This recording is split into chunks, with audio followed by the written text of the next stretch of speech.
My name is Nora Langley, 31 years old. If you look closely at my wedding photos, you can spot it. The gap where 3 chairs should have been bodies. The photographer framed around it the best she could, shifting bouquets and smiles to fill negative space. But absence has a way of showing up no matter how carefully you crop. The morning began with a text from my mother. Don't take it personally, sweetie. Nothing else. Not a, we're on our way, or we're so sorry, or we'll make it up to you. Just that sentence, like a pat on the head from someone who forgot which child she was consoling. By 10, I'd stopped checking my phone. By 2, the music started, and I stared at those 3 empty chairs. Mom, Dad, and a seat we'd left for whatever combination of Tyler and Madison might arrive late with excuses and perfume. They didn't. I said vows to Evan, the calmest man I know, with a smile I practiced in the mirror when I was 12 and learning how to look fine in rooms that weren't. The strangest part was who stepped into the spaces my family left. 2 of my dad's cousins from Minnesota flew in last minute, suit jackets still creased from their garment bags. One handled the camera during the ceremony like it was his job. The other gave an unpolished toast that made half the room cry because it told the truth. Love is work, and showing up is a love language. Evan's parents pressed cufflinks into his palm. His father's, because these will look better than yours. His mom cried when we said I do, the kind of crying that makes you feel seen and not pitied. I'm from Cedar Rapids, youngest of 3. Tyler is 5 years older, Madison 3.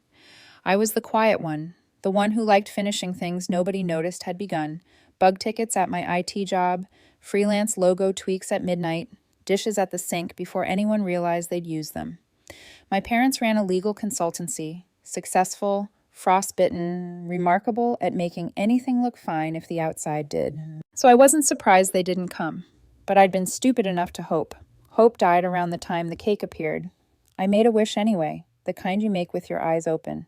Back at the hotel, I didn't want to talk.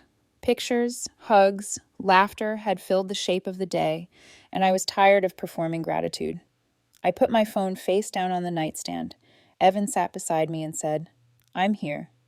Which is why I married him, because he knows that sometimes the bravest sentence is the smallest one. Then our best friend Josh knocked.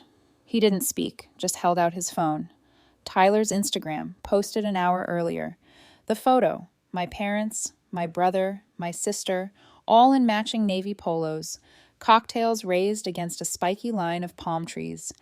Caption, the family on a cruise. No drama, just us. That line slid under my skin like a splinter. No drama. As if my wedding, my existence, was the problem they'd cleverly sailed around. No drama. As if love is neat and families are only real when no one bleeds. I stared so long the screen went to sleep. When I looked up, Evan was there the way lighthouses are there, unmoving, not needing thanks. I kissed his shoulder, then asked for my laptop. 5 years ago, right after Grandma Langley died, I set up the emergency fund. She'd been the cushion everyone landed on. A $200 bill here, a busted transmission there. The quiet heroics of someone who believes money is a tool, not a scoreboard. After she was gone, I decided the net shouldn't disappear just because the hands holding it did. So I made one. I put in a few hundred each month. No one else did. That never stopped them from using it. When Dad's truck got totaled, Mom pulled from it. When Madison's dental surgery went sideways, she pulled from it. When Tyler was between finance jobs, he pulled from it too. I said yes every time because I thought that's what nets were for, catching, not questioning. That night, hairpins still biting my scalp, I logged in and changed the passwords. Removed their card. Set 2-factor to my number. I didn't leave a note or a lecture. I didn't announce my boundaries. I just shut the door. It felt less like revenge and more like turning off a faucet you hadn't noticed was running for years. 3 weeks of quiet followed, the kind of quiet that's not peace exactly, but absence of storm. Evan and I started planning a road trip for our honeymoon. A slow ribbon up the coast, cheap motels with clean sheets, blueberries and paper pints, a forest older than my last name. I let myself pretend we could build memory on top of the bruise. Then, on a Thursday night halfway through a movie, the doorbell rang. It rang again, urgent, uneven, and a fist hit the wood like an apology learning to knock. I looked through the window.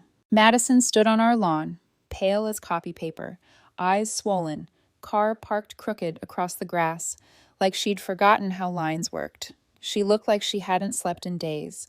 When I stepped outside and closed the door behind me, she said only, "I need help." Her voice was the smallest I've ever heard it. Not a demand, not a performance, just the human under the gloss. All the lines of the last month drew themselves in my mind. Cruise, caption, empty chairs. "What happened?" I asked, arms crossed. Because if I didn't hold myself, I wasn't sure I'd stay upright. "It started as a flutter," she said, shaking, "like a little drum in my chest. I ignored it, assumed it was coffee or stress.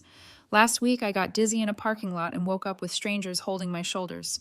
ER, monitors, 2 nights in a hospital bed. They ran tests." She swallowed. "I need a cardiac ablation. Soon. They won't schedule it without a $7,000 deposit. Insurance doesn't touch it. Tyler's not picking up. Mom and Dad are somewhere off the coast sending sunset photos. I tried the emergency fund." "It's gone," I said. "What do you mean, gone?" "I shut it down the night of the wedding." I kept my voice flat. No triumph, no apology, just fact.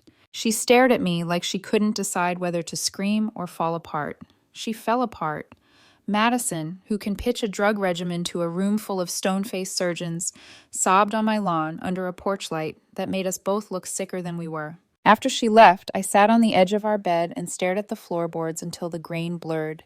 When Evan came in, I told him everything. "You're thinking about helping," he said, and it wasn't a question. He knows me. "Yes," I said. He pinched the bridge of his nose. "They skipped our wedding, Nora." "I know. They posted no drama, just us, while you stood at an altar staring at empty chairs."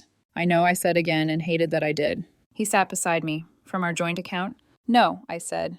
"From my freelance stash. The side gigs.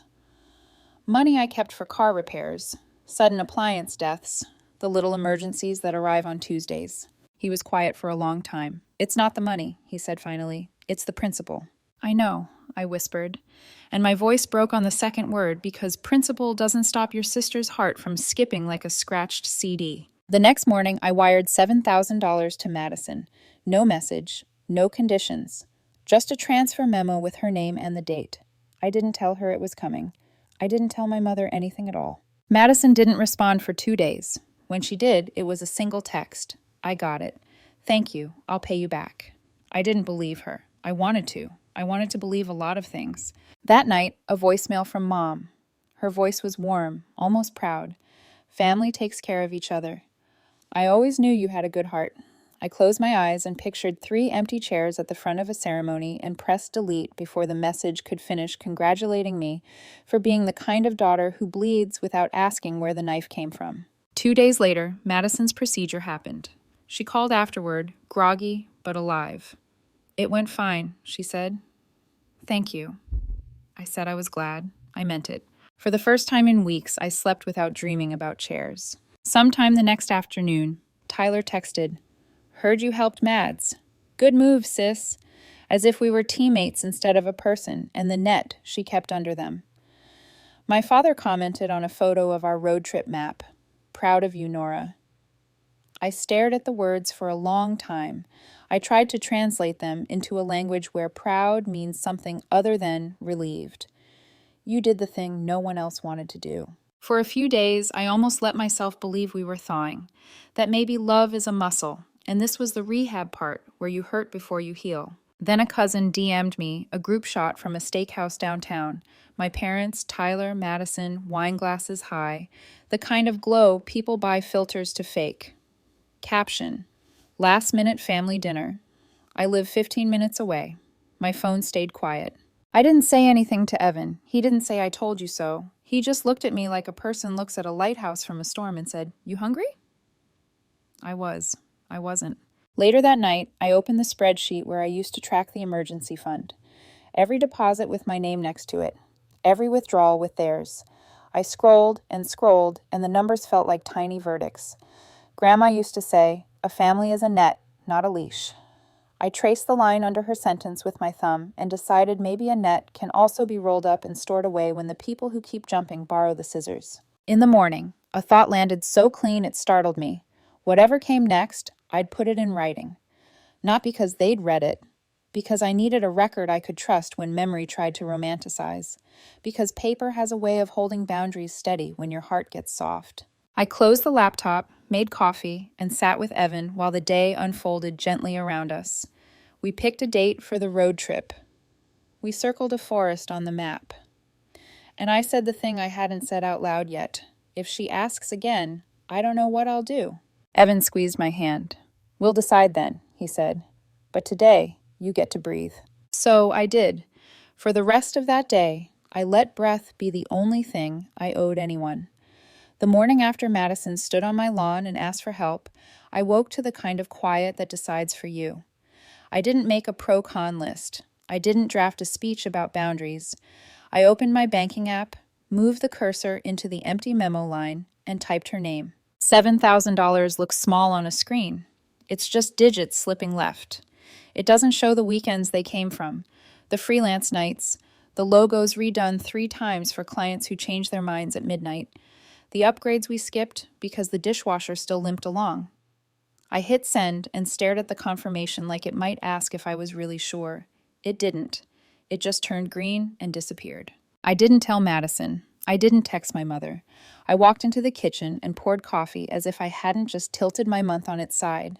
Evan came in, hair sleep mussed, and leaned on the doorframe the way he does when he's gathering words.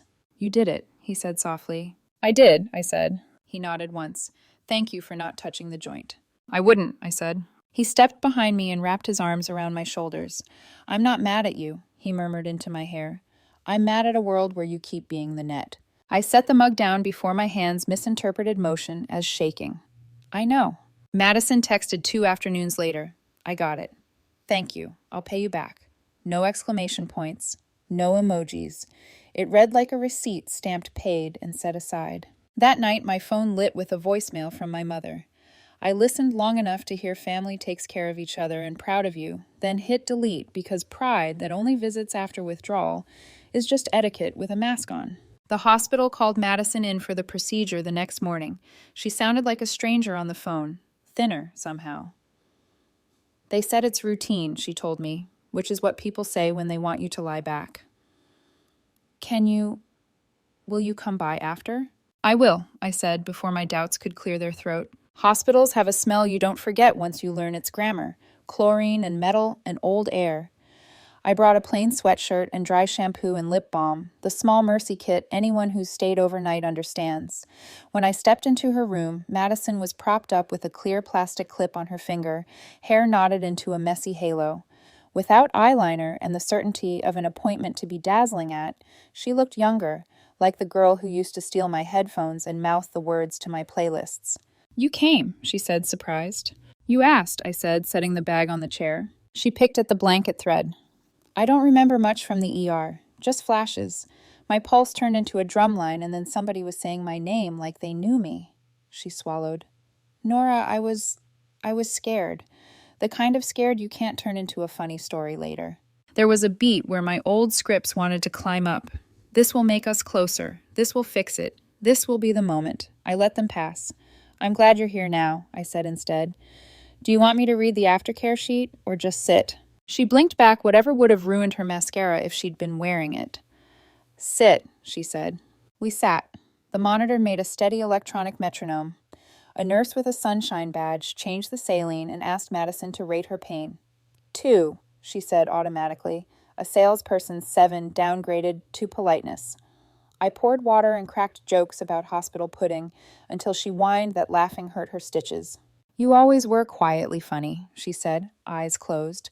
I used to think that was boring. Now it feels safe. I didn't answer because compliments that arrive on morphine feel like leaves in a current. You don't grab them, you watch them go. The procedure went well.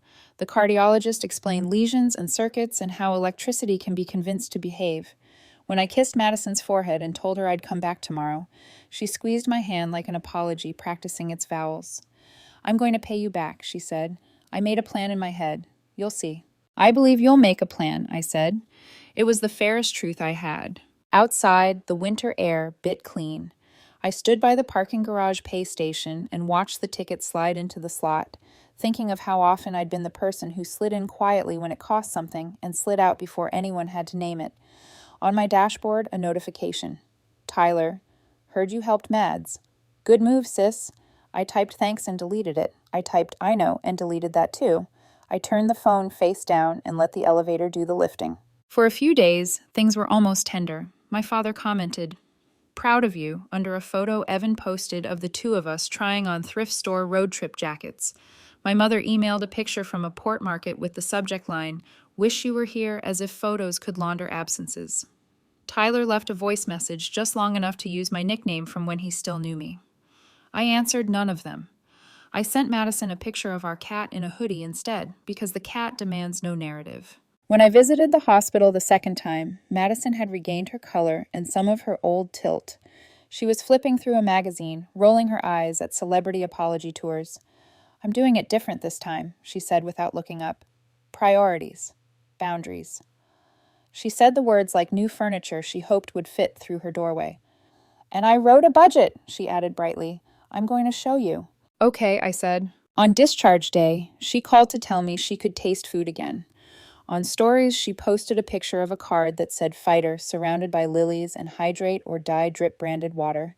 She tagged our parents, Tyler, her team at work, the hospital. She didn't tag me. I scrolled past the comments. Warrior Queen, proud of you, hearts and lightning bolts, and put the phone down because the part of me that wanted to be seen is a feral animal I am still training gently. The following week, she texted, "Can I come by? I want to repay, or at least go over the plan." Evan glanced up from his laptop when I told him. "Do you want me here?" "Yes," I said, "but maybe in the office. I think I need to do the talking without looking for you to rescue me." He squeezed my shoulder. "I'm 30 seconds away if you need me." Madison arrived with a white pastry box and a manila folder under her arm, the way she brings samples to physicians who don't know they're about to love her product. At the table, she slid the folder open and presented spreadsheets with neat borders and color-coded categories. $200 a month, she said. Starting next paycheck. I've already paused Stitch Fix. I'll cancel Equinox. I'll redo my hair every 8 weeks instead of 6. She looked up, waiting for my approval like a student who'd finally shown her work. "Okay," I said carefully, "if that's really what you'll do." "It is," she said, nodding too hard. Like if she added enough momentum, her plan would achieve escape velocity. Her phone buzzed. She glanced, smiled, and her shoulders lifted in a reflex I've only seen when she's admired. "Oh, side note," she said lightly, like a tip on a bill. "I might be going to Napa next month. It's a work thing, but kind of optional. I'm still figuring it out." I didn't say anything. I didn't have to. The silence in the kitchen stood up and held the mirror for us. She backpedaled. "I mean, I might cancel if it's not smart. It's months away. They want a rep on site, and you know how relationships are. I can try to send someone else." I nodded. I opened the pastry box. Almond croissants. I broke one in half and set it on a plate, then pushed it toward her. She shook her head. "Stitches," she said, like an excuse. After she left, Evan came out and sat where she'd been. "How are you?" "Like I'm in a familiar movie," I said. 30 minutes in, and I already know the twist. He smiled, sad and proud. "You didn't argue." "I didn't rescue," I said. "That feels new." 2 days later, my cousin Jordan called. He's the one who flew in for the wedding and cried at our vows like someone who understands vows aren't poetry. They're promises. "I just got off the phone with your mom," he said without hello. "She told Aunt Carol you sent the money because you were trying to look good in front of Evan's family after the wedding drama. Said it was guilt money." I sat down because sometimes hearing something you suspected out loud knocks your balance anyway. "Thanks for telling me," I said. My voice was steady. My hand wasn't. "You don't deserve that," he said. "No," I agreed, "but I'm done arguing about what I deserve." After we hung up, I opened my banking app, found the transfer record, and took a screenshot. I stared at the little rectangle and then typed out a message to Madison that was 3 sentences long before I deleted it and wrote 6 words instead. "You don't owe me anything. Canceled." Her reply came fast. "Are you serious?" "Dead serious. Let's call it even." "I don't understand," she wrote. I believed her. Understanding requires wanting to, and wanting to means the story you tell about yourself has to change. Sometimes people would rather keep the story. That night I told Evan what I'd done. He didn't clap. He didn't scold. He pulled me into a hug that lasted long enough to reset something physical. "You finally see it," he whispered. I do, I said into his sweater, and I'm trying not to hate myself for how long it took. You don't have to hate the version of you that still believed, he said. You just have to stop funding her. In bed, I stared at the ceiling fan and thought of Grandma's hands, veined and steady, folding grocery money into an envelope. A net is for catching falling people, she used to say. But if they jump on it for fun, while you sew the holes alone, take the net down. I turned off the light and let the room go dark, and for the first time since my wedding day, I believed I might actually be allowed to rest. For a while, the silence almost fooled me. A week passed, then 2. No texts, no calls, no cryptic family quotes posted online about forgiveness or loyalty. It was so peaceful that Evan started joking we should frame the quiet and hang it on the wall. I wanted to believe that maybe Madison's near miss had changed something, that maybe near-death experiences have a way of teaching people how not to keep killing what loves them. I was wrong. It started small. A photo appeared on Tyler's Facebook. Him, my parents, and Madison at a steakhouse downtown, wine glasses tilted toward the flash. Caption, family dinner, last-minute thing. I live 15 minutes away.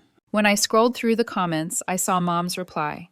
So glad we could all finally be together again. All. It's a small word. It does a lot of damage. 2 days later, Madison posted a picture of her in a bright red dress, the scar on her chest hidden by a gold chain. The caption said, "Some people show up when it matters most. Others, well, they never really do." I stared at it until my phone dimmed. I thought maybe I was overreacting. Maybe it wasn't about me. But then I saw the comments. Glad your real family was there for you. You're lucky to have Tyler. Emoji from my mom. My hands went cold. Evan came into the room, towel around his neck from a run. What happened? I showed him. He read the caption, then the comments. His face didn't change much. Evan never yells. But the quiet got heavier. She's really going to rewrite it like that? He said. Looks that way. You paid for her surgery. I paid for her silence, I said softly, and she spent it. The next week, Madison texted. Hey, can I come by? I have something for you. I wasn't sure what to expect. Maybe a check. Maybe another thank you that would cost me something invisible. When she showed up, she carried a pastry box again. Almond croissants, her peace offering of choice. She looked polished this time. Blazer, lipstick, hair in soft waves. She dropped the box on the table and said, I brought paperwork to talk about paying you back.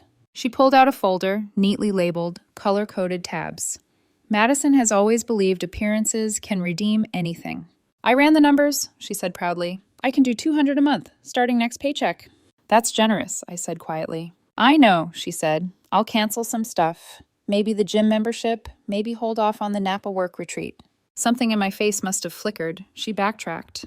Well, it's sort of work-related, networking and all that. Of course, I said. She kept talking, filling the air with good intentions. I let her.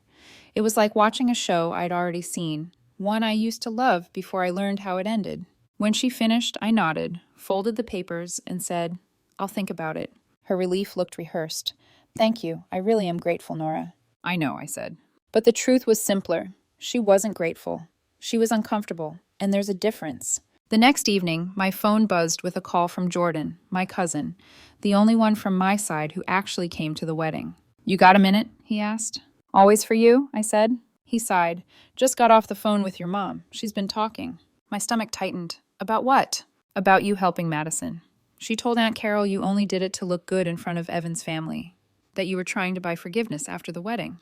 There was a long pause. Jordan added, she said, and I quote, it wasn't generosity, it was guilt. The air around me thinned. Thanks for telling me, I said. My voice didn't shake, but my hands did. I hate that you have to deal with this, he said. You didn't deserve it. I know, I whispered, but they need a story that makes sense to them. And in their version, I'm always the problem. Or the solution, never just a person. We hung up. I sat on the couch, staring at the dark reflection of myself in the window. Then I opened my phone, found Madison's last text about repayment, and typed a message. You don't owe me anything. Consider the debt canceled. She replied 3 minutes later. Are you serious? Dead serious. Let's call it even. Another bubble appeared, then stopped, then another. I don't understand. I stared at the blinking cursor until it disappeared, then I typed, I know, and hit send. Evan found me later that night sitting in the dark, laptop open to the old emergency fund spreadsheet.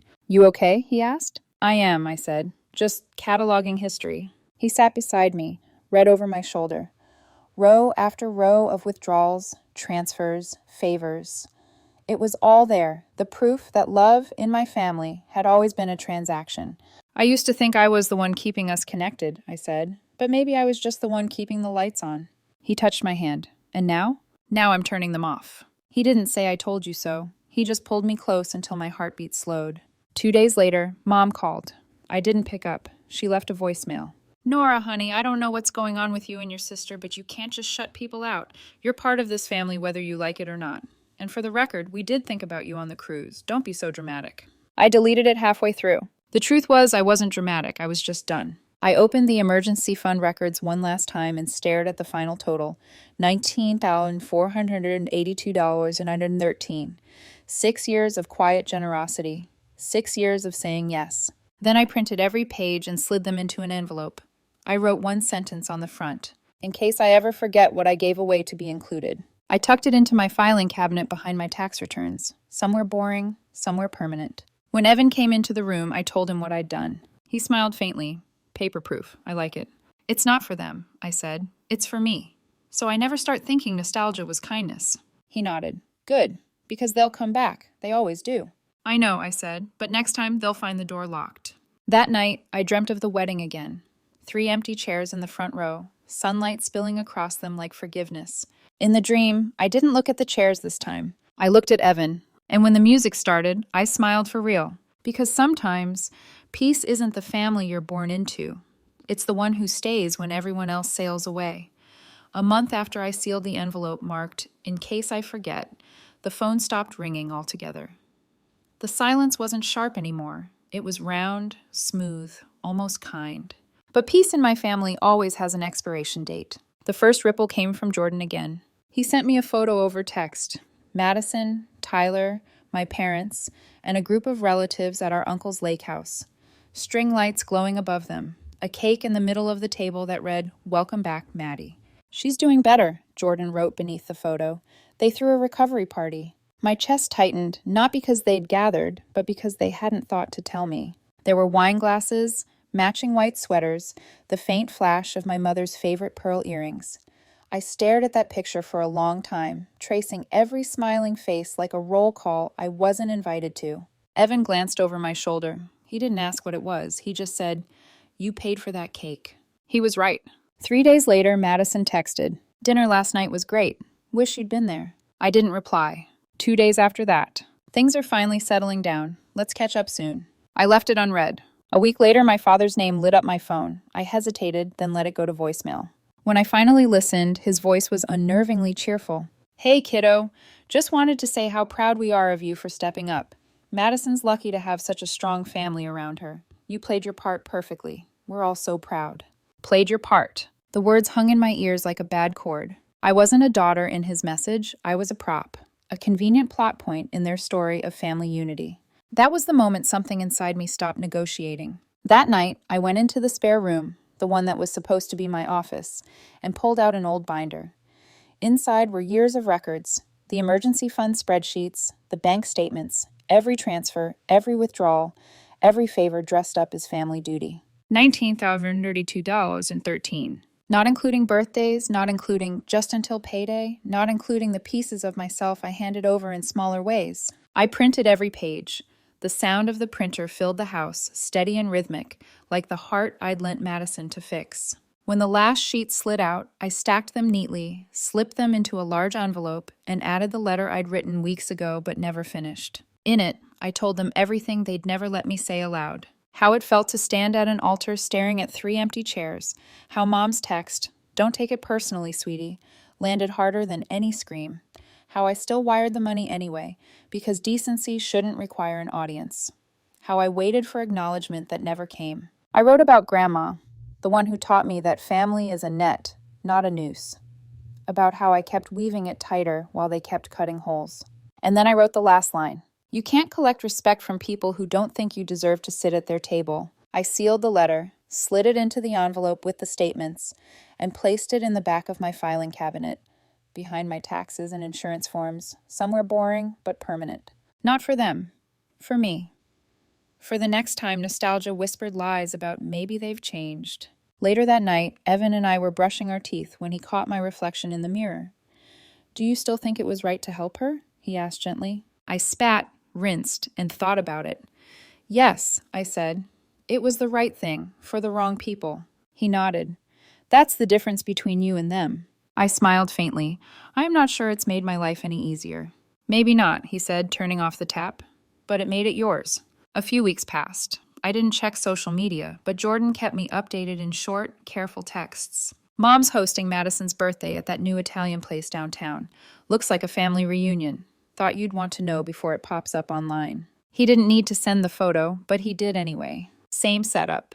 Candlelight, clinking glasses, everyone smiling like nothing had ever cracked. My mom captioned it, "Happy birthday to our miracle girl. When family sticks together, anything is possible." They stuck together all right. They just made sure I wasn't part of the glue. Evan found me sitting on the couch, staring at the picture. He didn't say a word. He just set a cup of tea on the table and sat beside me. After a moment, he said quietly, "You've got to stop bleeding for people who wouldn't hand you a bandage." I nodded. "I know." But this time I didn't mean it as surrender. I meant it as a promise. The next morning, I went through the motions. Work emails, invoices, laundry. But somewhere between loading the washer and pouring coffee, I felt something shift. For years, I'd believed that walking away was failure, that endurance made me good, that forgiveness meant letting them back in. But now I saw it clearly. Walking away wasn't giving up. It was choosing peace over permission. I deleted every group chat with my family. I archived their numbers. I unfollowed them all. And then I did something small but strangely powerful. I changed my emergency contact at work from Mom to Evan. It felt like closing a chapter I'd been trapped inside for years. That evening, as rain started against the windows, Evan handed me an envelope. Inside was a brochure. The Oregon Coast, Wild Hearts, Quiet Roads. He smiled. "Remember the honeymoon we never took?" I did. We'd postponed it after the wedding chaos, then canceled when Madison's crisis hit. "Let's go," he said. "No family, no phones, just us." For a moment I hesitated. It wasn't guilt, it was habit. The reflex to check if anyone needed me before I let myself rest. But no one did, so I nodded. "Let's go." The trip was short, simple, and perfect. Mornings walking through fog, evenings watching the sky turn violet over the Pacific. One night, Evan asked what I was thinking. "About Grandma," I said. "She used to tell me you can't force people to love you the way you love them." He smiled. "What do you think she'd say now?" "That she was right," I said, "and that sometimes the healthiest kind of love is the one you stop giving." When we got home, I checked the filing cabinet once, just to be sure the envelope was still there. It was, right where I'd left it. I didn't open it. I didn't need to. Just knowing it existed was enough. The evidence of every lesson I'd paid for in full. That night, I wrote one more note and taped it to the front of the envelope. "Paid in full. Do not reopen." Then I closed the drawer, turned off the light, and climbed into bed. Evan was half asleep, one arm thrown over my side. "You okay?" he mumbled. "I'm good," I said, and I meant it.